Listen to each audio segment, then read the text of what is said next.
And the text that I would like to center our reflections on this morning is Matthew 6:6. And this is Jesus' instruction. But when you pray, go to your inner room, close the door, and pray to your Father in secret, and your Father who sees in secret will repay you.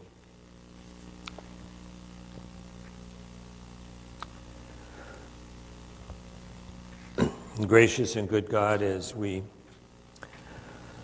open our minds and our hearts, our whole selves to the power of your word, continue to awaken within our hearts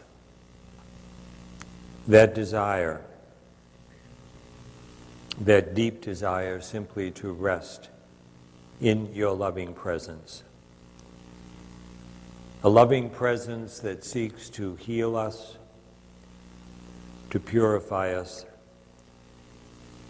and ultimately to transform us ever more uniquely, so that we may be and become that unique reflection of your love and your presence that we are called to be from all eternity.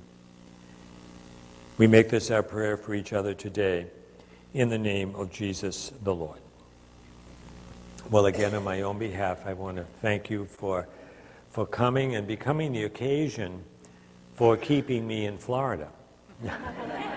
Because my home is New England, Lowell, Massachusetts, and I was saying to a couple of the folks, I left a week ago Friday because I had been invited to give a parish mission down in Miami, and I just want you all to know I left New England in whiteout conditions. It's a miracle. You know, you go to the airport, there are all kinds of accidents, it's snowing, it's foggy, it's just, you know, from the point of view of flying, horrific conditions. Got to the airport and was assured that the plane was going to leave. Well, O ye of little faith, I said, yeah.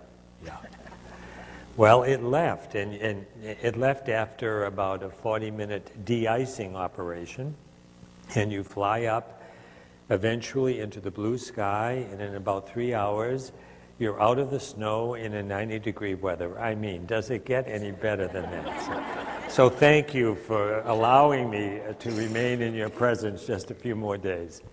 Always doing the Lord's work, but it's nice when the Lord's work is in Florida.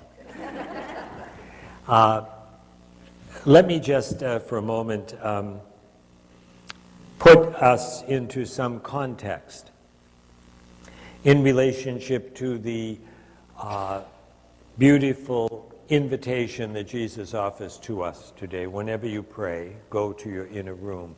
Well, the context of that particular saying arises out of Jesus continuing to instruct his disciples. They're on their way to Jerusalem. And this, for the disciples and for each one of us, is what I would describe as a formative moment. Jesus basically is saying to the disciples, if you really want to pray, or in other words, if you really want to deepen in your relationship with me, if that's what you really want, and it's good for us to be aware that each one of us are disciples,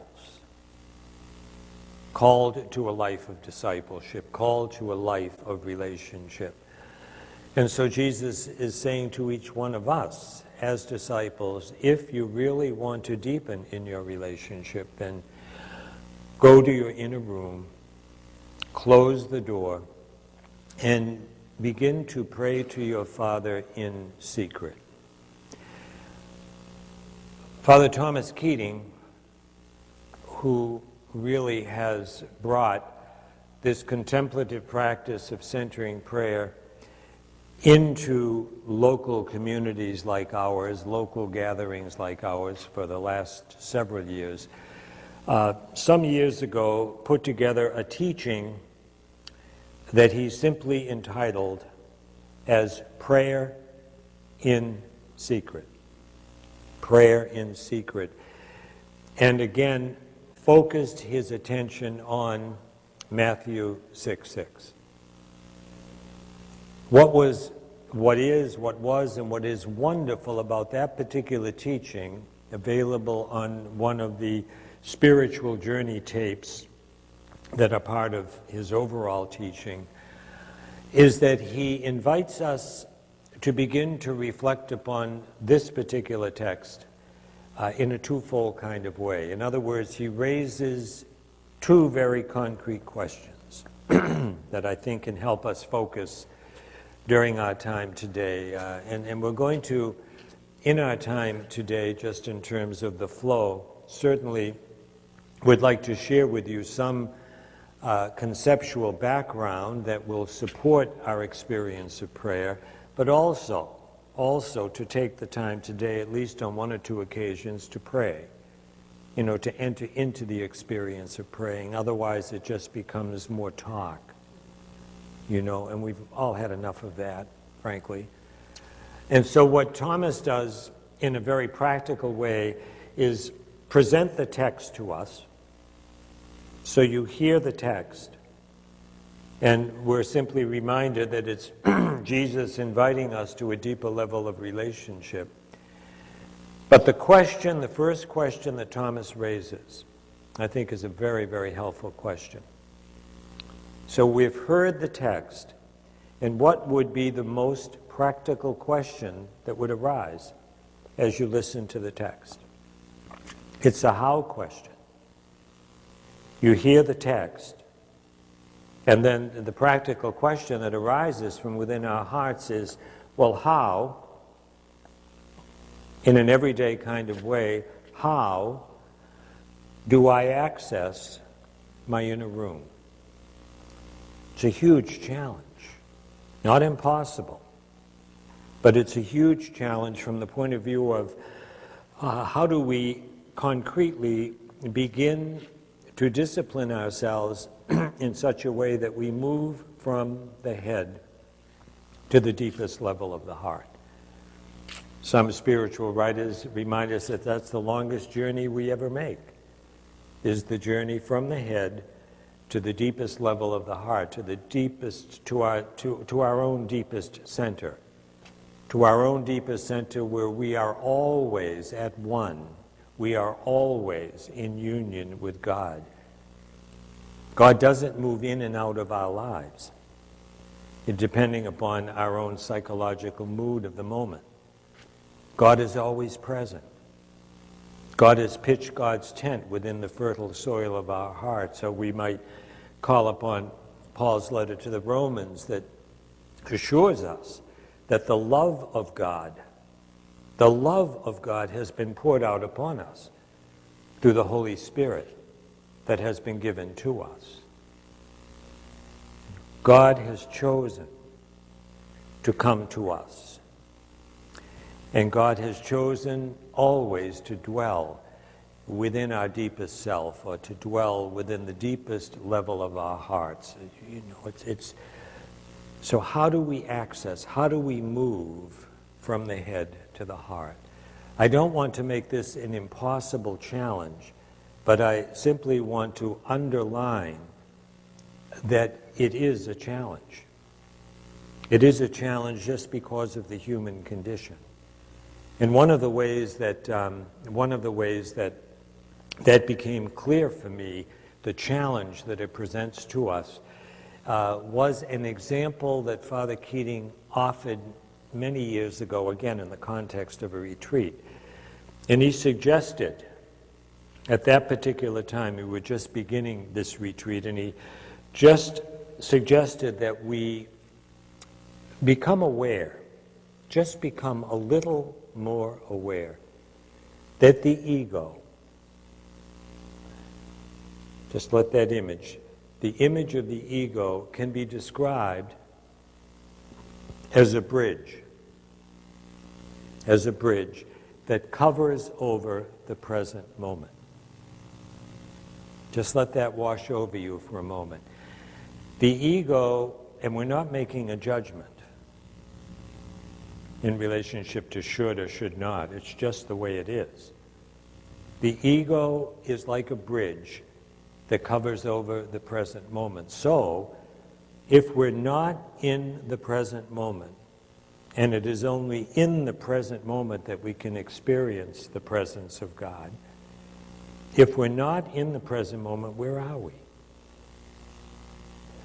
Well, oftentimes much of that psychic energy that is part of our egoic operating system projects us back into the past. I call it ruminating. It's it's like it's all over, but we're still there. The event is past, or the person has moved on, that might have been a source of upsetness for us, and it's still, why did she say that? She had no right to say that. Who does she think she is? It's all over. But it's ruminating, and we put a lot of energy into that kind of activity. And it's that kind of ruminating that keeps us out of the present moment. Or if you're anything like myself, it's the opposite, projecting into the not yet future. After today, I'm going back to Orlando, and then on Monday I'm going to Tallahassee, and I'm going to begin another retreat on Monday night, and it's like, whoosh, you get that projecting into the future. We have a lot on our plate, most of us, all of us, and it's usually that kind of awareness that keeps us projecting into the not yet future. So all I want to suggest to you by the use of that image is to simply underlie the importance that if we are going to move from the egoic operating system, if we're going to move from the head to the deepest level of the heart, then Father Thomas suggests that we need a spiritual discipline. We need a spiritual discipline that is going to move us slowly but surely from the head to the deepest level of the heart. A discipline that will help us remain connected to the present moment. And such a discipline is the practice of centering prayer. Centering prayer as a transformative practice, a contemplative transformative practice, is the type of spiritual discipline that slowly but surely allows us to continue to go to that deeper level of the heart, not by rejecting the head or that psychic activity, but just allowing it to be, by not paying attention to it. It's going on. That activity is always going on. It doesn't close down. But through this transformative practice that we describe as centering prayer, slowly but surely, it's a cyclical kind of experience. Slowly but surely we move, or are moved, really, under the impulse of the Holy Spirit. We're moved from the head to the deepest level of the heart. So that's the question. And it's a very practical question. How do you begin to access your inner room in response, not just out of a sense of discipline, but it's in response to this invitation on the part of Jesus. When you pray, go to your inner room, close the door, and pray to your Father in secret. So we need a spiritual discipline, and that's the beauty of the question. And so just moving beyond the question into the practice, this spiritual practice, I'll just, for a moment, review the practice. So if you feel drawn or feel attracted, as many of you do, all of you do, if you feel attracted to this particular prayer form that we identify as centering prayer, a prayer form that, from a Christian point of view, that has its origins primarily in the cloud of unknowing, which is a 14th century spiritual classic, hallowed in our spiritual tradition. So we're deeply rooted in the tradition, in our Christian spiritual tradition. And what Father Thomas and Father Basil Pennington and Father William Menninger have done is, particularly Father Menninger has taken the essence of the cloud of unknowing. Oftentimes centering prayer is called the prayer of the cloud, or it's called the prayer of consent. But what Father Menninger did many, many years ago was to uncover, if you will, the essence of the cloud and to represent the teaching in a way that we now would identify as the practice of centering prayer. And so if you're going to enter into the practice, into this transformative practice as a way, a very concrete way of going on to a deeper level of your being, then the first step in the process is to make an act of faith. This is prayer. It's about relationship with God. And so we make an act of faith. And in other words, it is through our act of faith that what do? We're turning, in the old days, how we would describe, we're turning our mind and our heart toward God. So that is what's represented by the act of faith. And when we do this as a community, we make a communal act of faith. The second step in this particular process, in this particular prayer form, is to have available what is described as the sacred word. A word like Jesus, a word like Lord, a word like Yahweh, a word like love, a word like peace.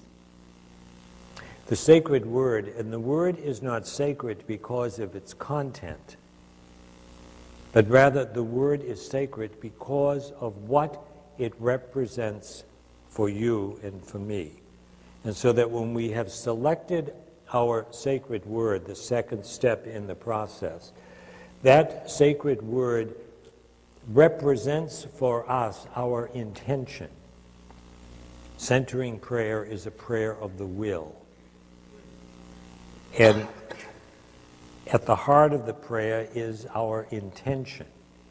And our intention in centering prayer is always to be willing to consent to the love and to the presence and to the action of God closer to you than you are to yourself. It's a prayer of pure faith.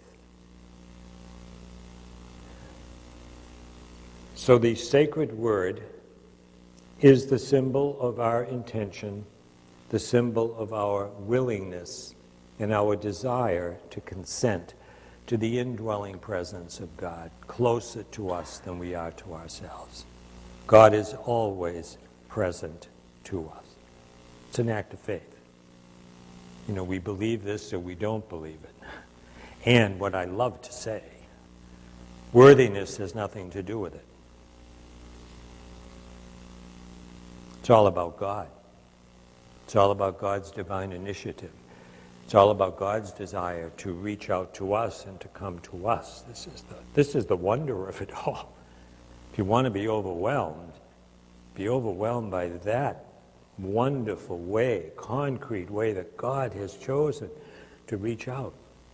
And not to reach out at some distance, but to reach out in an intimate way and to come to us and to dwell within us. And, as Isaiah says, to pitch God's tent within the fertile soil of our hearts. So that's what the sacred word represents. Our willingness to consent to the indwelling presence of God. So that would be the second step. And then the third step, which really represents the heart of this particular spiritual discipline, has to do with the handling of all thought. And again, in the handling of all thought, it is important for us simply to be aware that the human faculties that we have been blessed with through God's creative love, the human faculties are always active. We're always thinking, always imaging. And usually and paradoxically, when we begin to quiet down, the memory bank becomes much, much more available, it would seem. Paradoxically, you know, it's like. So the faculties are operative. You experience that in the dream state.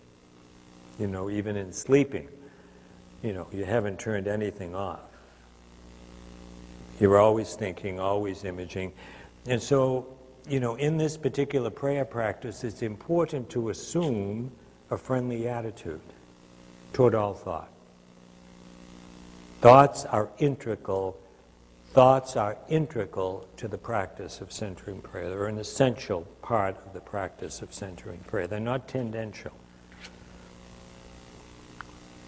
So if you can begin to feel a little more freedom around that experience, you're always thinking, you know, that the heart of this discipline suggests that whenever you become aware that you're engaged, that's an important word.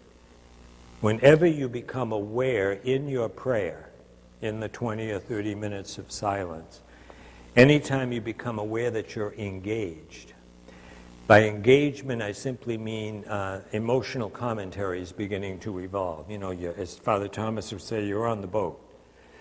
You know, you're really engaged and the thought is, you know, kind of moving you out. The thought, that psychic activity is moving you out of the center and you're back where? You're back into your head. That's the human condition. That's how it is. So the discipline simply suggests that whenever, during your silence, you become aware you're engaged, you let the thought, the image, or the memory, you let it go. You allow it to continue down the stream of consciousness by choosing to renew your consent. In other words, you choose to gently repeat your sacred word. You're renewing your intention, you're renewing your consent to the love and to the presence and to the action of God closer to you than you are to yourself. That's the heart of the matter. To see the relationship between what we describe as the sacred word and the handling of all thought. Thomas Keating has a brilliant, 2 or 3 brilliant chapters on the handling of thought. If we have time, we might get into that just a little. But in the practice itself, the heart of the matter is, whenever you become aware you're engaged, that you're getting really caught up, you know, psychically caught up in that material, you let it go. There's the discipline. Can you let it go? I remember years ago giving a workshop in Washington, D.C. I was stationed at the time over at Blessed Sacrament Parish, and had a number of people there, and I'm kind of waxing eloquently. And then the hand goes up, and it's a gentleman, and he said, "But Father," he said, "I love my thoughts." Okay. Your choice. I'm saying very lovingly, let it go. That's the discipline. But I love my thoughts. Let it go. Otherwise, if you don't, you're back into your thoughts. It's as simple as that. And that's okay. There's nothing the matter with that. But it's going to keep you at a distance from this deeper dimension. So that any time you become aware you're engaged, let it go by gently repeating your sacred word, renewing your intention, renewing your consent to the love and to the presence and to the action of God, unfolding continually from within the depths of your heart. And then the 4th step would simply be the encouragement to embrace this spiritual practice for about 20 minutes. And Thomas Keating, as you all know, goes on to suggest at least a couple of times a day. And there's nothing super magical about 20 minutes. There's nothing super magical about a couple of times a day. But what's behind that encouragement on the part of Father Thomas is an encouragement to begin to develop a greater sense of balance in our lives, the balance between the old chestnut, the balance between the being and the doing. And the more that we can bring that balance into our lives, the more centered we're going to be. Because again, most of our lives, the bias toward action and activity is off the scale. Whether we're, physically engaged, or whether it's just what we would describe as mind games. So this spiritual discipline, embraced in the way that Father Thomas describes it, integrated into our lives a couple of times a day, will help to bring that balance between the being and the doing. So that, and then at the end of the prayer, if you're praying personally, you simply come out of the prayer through a slow recitation of the Our Father. If we do this communally, as you'll experience in a little while, we'll come out of the prayer through a gentle sounding of the gong. So there you have it, act of faith, sacred word, the handling of all thoughts, seeing the relationship between the two. Pray for about 20 minutes and move out of the prayer either through the sounding of the gong or through a slow recitation of the Our Father. Now the only other, and we'll come back to this more than likely as the day proceeds, it's important also to be aware that this spiritual practice, that the practice of centering prayer is a practice of pure receptivity. In other words, and this isn't to set up a dichotomy, or it's not intended in a pejorative way at all, but it is not a concentrative form of practice. How do you begin to taste, or how do you begin to experience its receptive nature? Well, again, repeating what I just suggested to you, the only time during your practice of centering prayer that you repeat your sacred word is when you become aware that you're engaged. It might be hard for you to believe, but there will be many moments in your prayer when you will not be engaged. I don't want to say that too prematurely, but believe me, trust me. And so it's like only when you're aware you're engaged, that's cultivating. That helps to cultivate the receptive nature of this prayer. And it's very, very important. To me, if I were to suggest what I believe to be the pure gold of centering prayer as a spiritual practice, I would simply say to you, it's receptive nature. That's my experience, and I can say more about that, but I want to draw us into the prayer without too much distraction. So how is that, just as addressing that first question raised by Father Thomas? How do you access your inner room? And we're suggesting we do that through our willingness to embrace this transformative practice. Is that okay, or anything you would want me to clarify about that without getting into a fight? No. Only kidding. Is that okay? Yes. In the sacred prayer. Sacred word? Yeah. Can you use the thank you? Sure. Yeah, again, that's beautiful. Yeah, the question was, in your practice, in centering prayer, can you use the word thank you?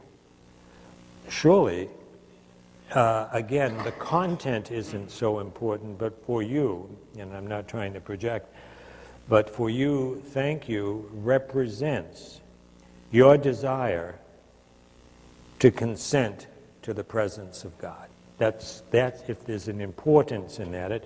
It also may reflect, a certain level of gratitude and things like that. But the important point is, thank you for you becomes the symbol of your desire to consent to God's indwelling presence. So it's fine. Really, any word is fine. But that's just a point of clarification.